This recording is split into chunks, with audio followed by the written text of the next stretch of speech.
Details చూస్తే పార్లమెంట్లో రాష్ట్రపతి ప్రసంగానికి ధన్యవాద తీర్మానంపై చర్చ సందర్భంగా ప్రతిపక్షాలు చేసిన విమర్శలకు ప్రధాని మోడీ సమాధానమిస్తున్నారు. ఆ లైవ్ చేద్దాం. सदन सदन के तरीके से चलेगा. आप लोग बोले थे, सबने सुना था, कोई डिस्टर्बेंस नहीं हो. नो, गलत. लेकिन जब इस प्रकार की बातें टीवी के सामने कही गई तो भीतर पड़ा हुआ जो नफरत का भाव था, जो सच, वो बाहर आके ही रह गया. ये खुशी है. ठीक है, बाद में चिट्ठी लिख करके बचने की कोशिश तो की गई है. माननीय अध्यक्ष जी, जब राष्ट्रपति जी के भाषण पर चर्चा मैं सुन रहा था तो मुझे लगा कि बहुत सी बातों को मौन रह करके भी स्वीकार किया गया है. यानी एक प्रकार से सबके भाषण में सुनता था तब लगा कि राष्ट्रपति जी के भाषण के प्रति किसी को इतराज नहीं है, किसी ने उसकी आलोचना नहीं की. भाषण की हर बात, अब देखिए क्या कहा है राष्ट्रपति जी ने, मैं उन्हीं के शब्द कोट करता हूं. राष्ट्रपति जी ने अपने भाषण में कहा था, जो भारत कभी अपनी अधिकांश समस्याओं के समाधान के लिए दूसरों पर निर्भर था, वही आज दुनिया की समस्याओं के समाधान का माध्यम बन रहा है. राष्ट्रपति जी ने यह भी कहा था, जिन मूल सुविधाओं के लिए देश की एक बड़ी आबादी ने दशकों तक इंतजार किया, वे इन वर्षों में उसे मिली है. बड़े बड़े घोटालों, सरकारी योजनाओं में भ्रष्टाचार की जिन समस्याओं से देश मुक्ति चाहता था, वह मुक्ति अब देश को मिल रही है. पॉलिसी पैरालिसिस की चर्चा से बाहर आकर आज देश और देश की पहचान तेज विकास और दूरगामी दृष्टि से लिए गए फैसलों के लिए हो रही है. ये पैराग्राफ जो मैं पढ़ रहा हूं वो राष्ट्रपति जी के भाषण के पैराग्राफ को मैं कोट कर रहा हूं. और मुझे आशंका थी कि ऐसी बातों पर यहां जरूर इतराज करने वाले तो कुछ लोग निकलेंगे, तो वो विरोध करेंगे कि ऐसा कैसे बोल सकते हैं राष्ट्रपति. लेकिन मुझे खुशी है किसी ने विरोध नहीं किया, सबने स्वीकार किया, सबने स्वीकार किया. और माननीय अध्यक्ष जी, मैं 140 करोड़ देशवासियों का आभारी हूं कि सबके प्रयास के परिणाम आज इन सारी बातों को पूरे सदन में स्वीकृति मिली है. इससे बड़ा गौरव का विषय क्या होगा. आदरणीय अध्यक्ष जी, सदन में हंसी मजाक, टीका टिप्पणी, नोक-झोंक, ये तो होता रहता है.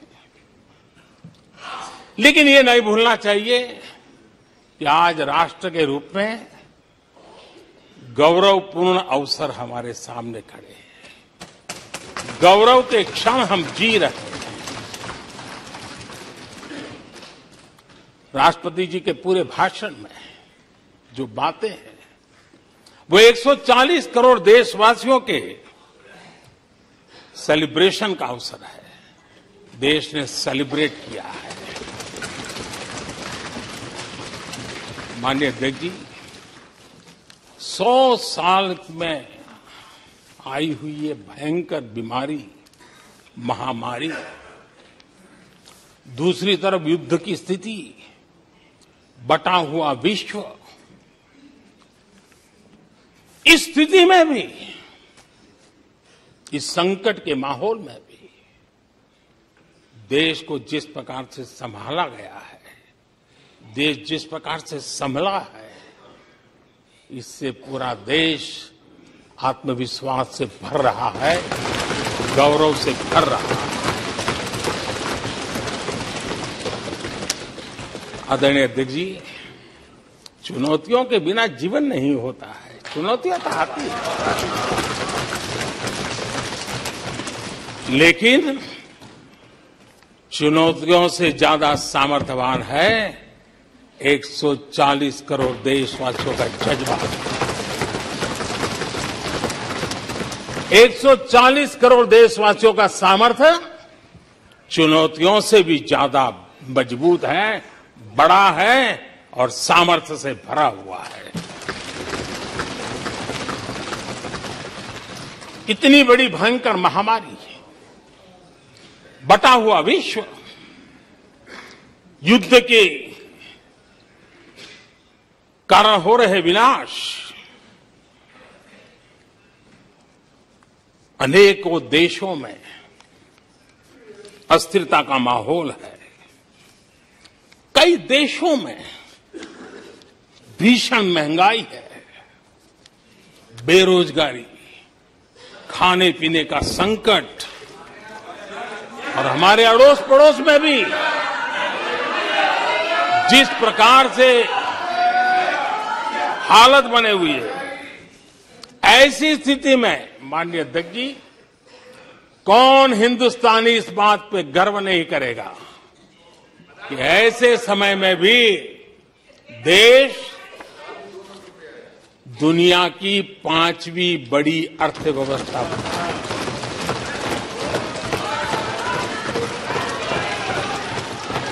आज पूरे विश्व में भारत को लेकर के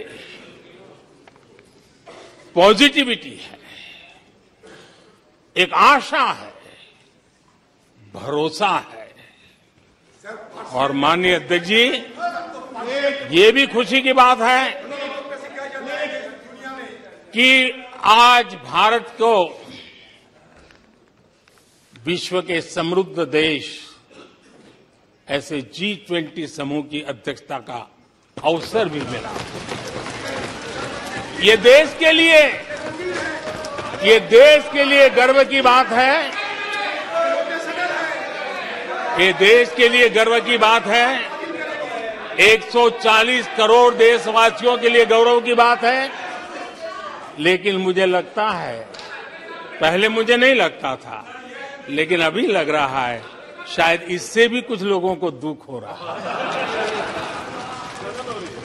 140 करोड़ देशवासियों में किसी को दुख नहीं हो सकता है। वो आत्मनिरीक्षण करे, वो कौन लोग हैं जिसको इसका भी दुख हो रहा है। माननीय अध्यक्ष जी,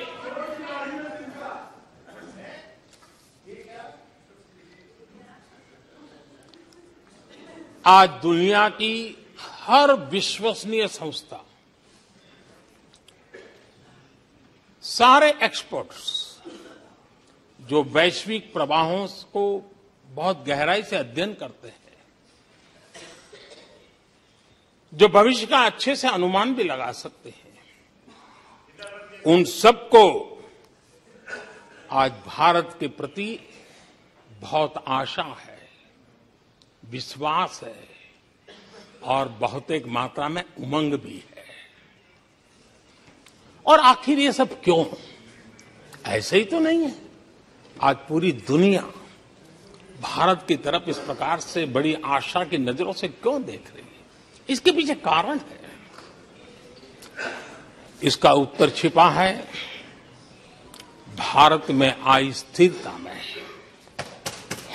भारत की वैश्विक साख में, भारत के बढ़ते सामर्थ्य में और भारत में बन रही नई संभावनाओं में। माननीय अध्यक्ष जी, हमारी रोजमर्रा की जिंदगी में जो बातें हो रही है, उसी को मैं अगर शब्दबद्ध करूं और कुछ बातें उदाहरण से समझाने की कोशिश करूं, अब आप देखिए, भारत में एक 2-3 दशक अस्थिरता के रहे, आज स्थिरता है, पॉलिटिकल स्टेबिलिटी है, स्टेबल गवर्नमेंट भी है और डिसिसिव गवर्नमेंट है।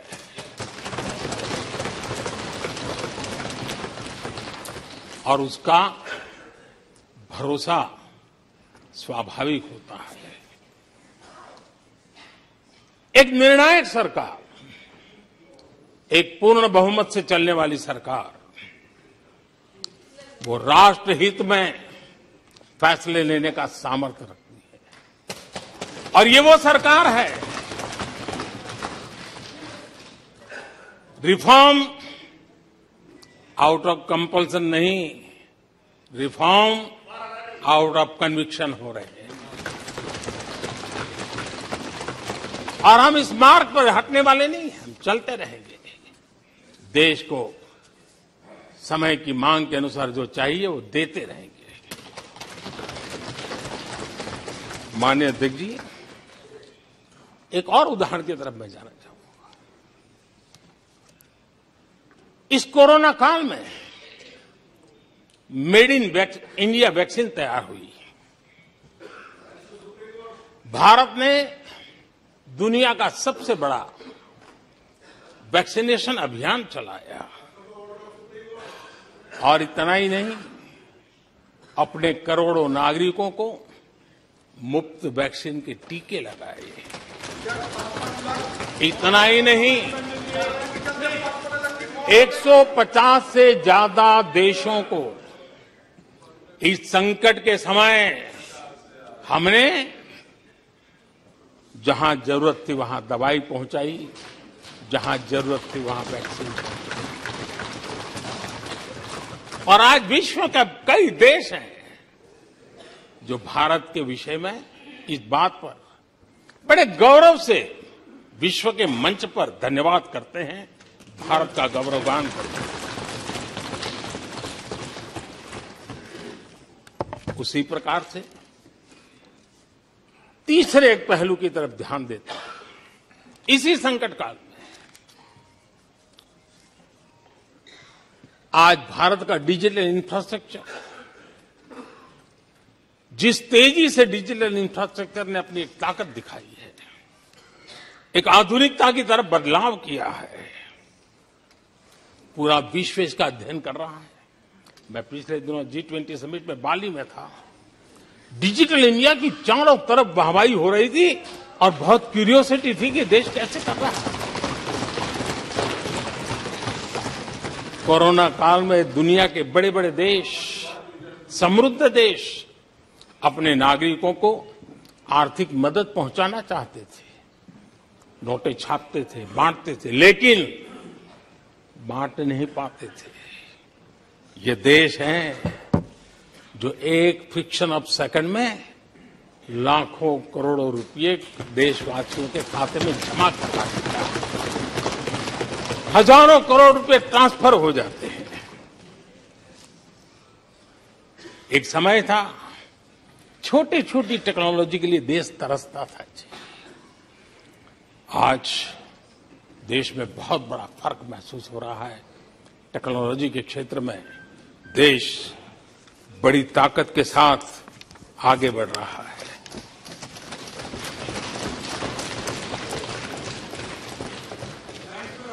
कोविन, दुनिया के लोग अपने वैक्सीनेशन का सर्टिफिकेट भी दे नहीं पाते जी। आज वैक्सीन लो, हमारे मोबाइल फोन पर हमारा सर्टिफिकेट दूसरी सेकंड पे अवेलेबल है। ये ताकत हमने दिखाई है। माननीय अध्यक्ष जी, भारत में नई संभावनाएं हैं। दुनिया को सशक्त वैल्यू और सप्लाई चेन, उसमें आज पूरी दुनिया ने, कोरोना कालखंड ने सप्लाई चेन के मुद्दे पर दुनिया को हिला के रख दिया है। आज भारत उस कमी को पूरने की ताकत के साथ आगे बढ़ रहा है। कईयों को बात समझना बहुत देर लग जाएगी। भारत आज इसी दिशा में एक मैन्युफैक्चरिंग हब के रूप में उभर रहा है और दुनिया भारत की समृद्धि में अपनी समृद्धि देख रही है। माननीय अध्यक्ष जी, निराशा में डूबे हुए कुछ लोग इस देश की प्रगति को स्वीकार ही नहीं कर पा रहे हैं। उन्हें भारत के लोगों की उपलब्धियां नहीं दिखती है। अरे 140 करोड़ देशवासियों के पुरुषार्थ और प्रयास का परिणाम है जिसके कारण आज दुनिया में डंका बजना शुरू हुआ है। उन्हें भारत के लोगों के पुरुषार्थ और परिश्रम से प्राप्त उपलब्धियां उनको नजर नहीं आ रही हैं। माननीय अध्यक्ष जी, पिछले 9 वर्ष में भारत में 90,000 स्टार्टअप्स और आज स्टार्टअप की दुनिया में हम दुनिया में तीसरे नंबर पर पहुंच गए। एक बहुत बड़ा स्टार्टअप इकोसिस्टम आज देश के टायर 2, टायर 3 सिटीज में भी पहुंच चुका है। हिंदुस्तान के हर कोने में पहुंचा है। भारत के युवा सामर्थ्य की पहचान बनता जा रहा है। माननीय अध्यक्ष जी, इतने कम समय में और कोरोना के विकट कालखंड में 108 यूनिकॉर्न बने हैं और एक यूनिकॉर्न का मतलब होता है उसकी वैल्यू 6-7 हजार करोड़ से ज्यादा होती है। ये इस देश के नौजवानों ने करके दिखाया। माननीय अध्यक्ष जी, आज भारत दुनिया में मोबाइल मैन्युफैक्चरिंग में दुनिया में दूसरा बड़ा देश बन गया है। घरेलू विमान यात्री डोमेस्टिक एयर ट्रैफिक में आज विश्व में हम तीसरे नंबर पर पहुंच चुके हैं।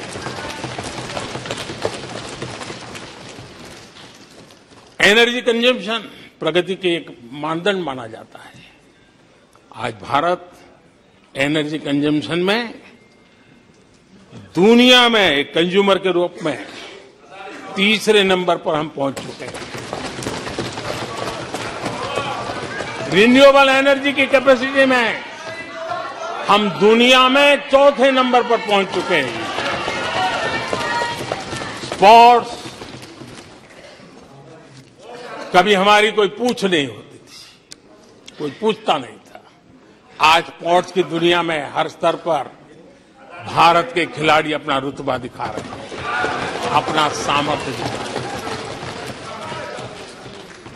एजुकेशन समेत हर क्षेत्र में आज भारत आगे बढ़ रहा है। पहली बार, माननीय अध्यक्ष जी, गर्व होगा, पहली बार हायर एजुकेशन में एनरोलमेंट वालों की संख्या 4 करोड़ से ज्यादा हो गई। इतना ही नहीं, बेटियों की भी भागीदारी बराबर होती जा रही है।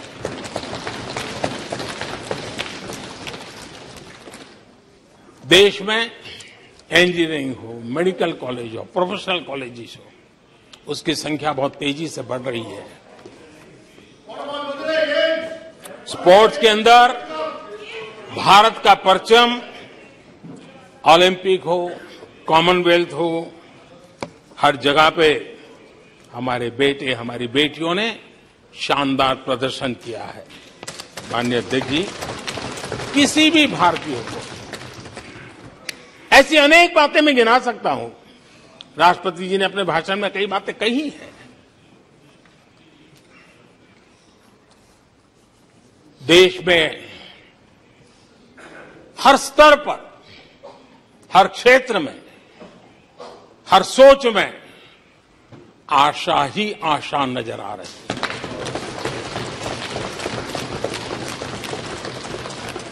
एक विश्वास से भरा हुआ देश है, सपने और संकल्प लेकर के चलने वाला देश है। लेकिन यहां कुछ लोग ऐसे निराशा में डूबे हैं, ऐसे निराशा में डूबे हैं। काका हाथरसी ने एक बड़ी मजेदार बात कही थी। काका हाथरसी ने कहा था, आगा पीछा देखकर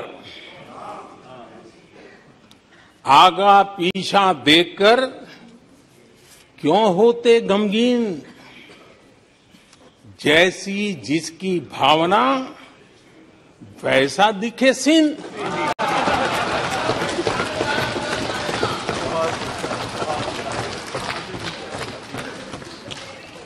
आदरणीय अध्यक्ष जी, आखिर ये निराशा भी ऐसे नहीं आई है।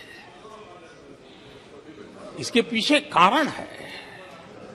एक तो जनता का हुक्म, बार बार हुक्म, लेकिन साथ साथ इस निराशा के पीछे जो अंतर मन में पड़ी हुई चीज है, जो चैन से सोने नहीं देती है, और क्या है? पिछले 10 साल में 2014 के पहले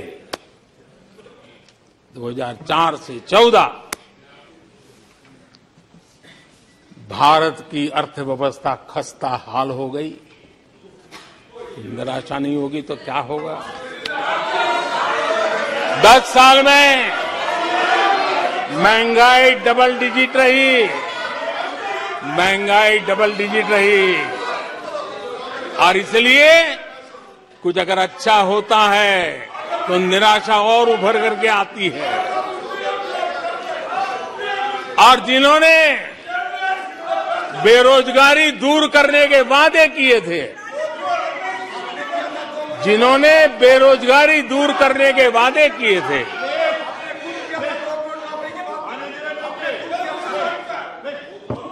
माननीय अध्यक्ष जी, एक बार जंगल में 2 नौजवान शिकार करने के लिए गए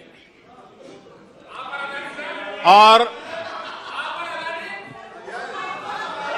वो गाड़ी में अपनी बंदूक नीचे उतार करके थोड़ा टहलने लगे।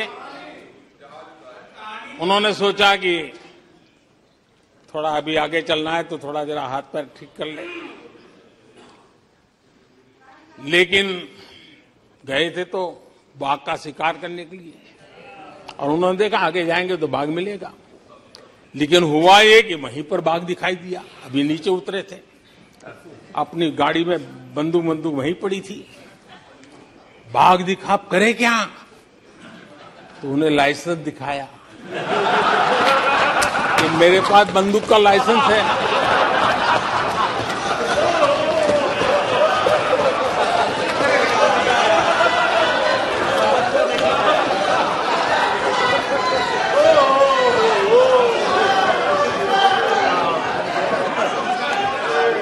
इन्होंने भी बेरोजगारी दूर करने के नाम पर एक कानून दिखाया, वो कानून बना दिया है। अरे देखो, कानून बना दिया है।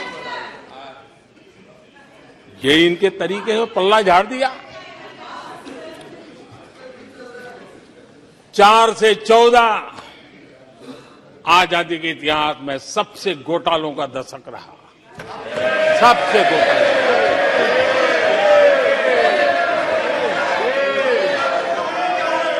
वही 10 साल, यूपीए के वो 10 साल, कश्मीर से कन्याकुमारी, कश्मीर से कन्याकुमारी, भारत के हर कोने में आतंकवादी हमलों का सिलसिला चलता रहा। 10 साल हर नागरिक असुरक्षित था। चारों तरफ यही सूचना रहती थी कि कोई अनजानी चीज को हाथ मत लगाना, अनजानी चीज से दूर रहना, वही खबरें रहती थी। 10 साल में जम्मू कश्मीर से लेकर नॉर्थ ईस्ट तक हिंसा ही हिंसा देश का शिकार हो गया था। उस 10 साल में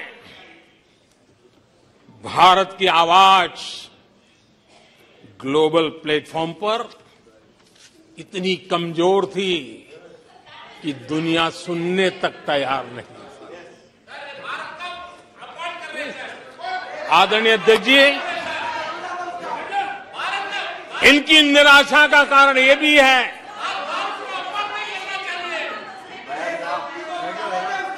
आज जब देश की क्षमता का परिचय हो रहा है, 140 करोड़ देशवासियों का सामर्थ्य खिल रहा है, खुल करके सामने आ रहा है। लेकिन देश का सामर्थ्य तो पहले भी था, लेकिन 4 से लेकर 14 तक इन्होंने वो अवसर गंवा दिया। आज यूपीए की पहचान बन गई, हर मौके को मुसीबत में पलट दिया, हर मौके को मुसीबत में पलट दिया। जब टेक्नोलॉजी इंफॉर्मेशन का युग बड़ी तेजी से बढ़ रहा था, उछल रहा था, उसी समय ये 2G में फंसे रहे। मौका मुसीबत में। सिविल न्यूक्लियर डील हुआ, जब सिविल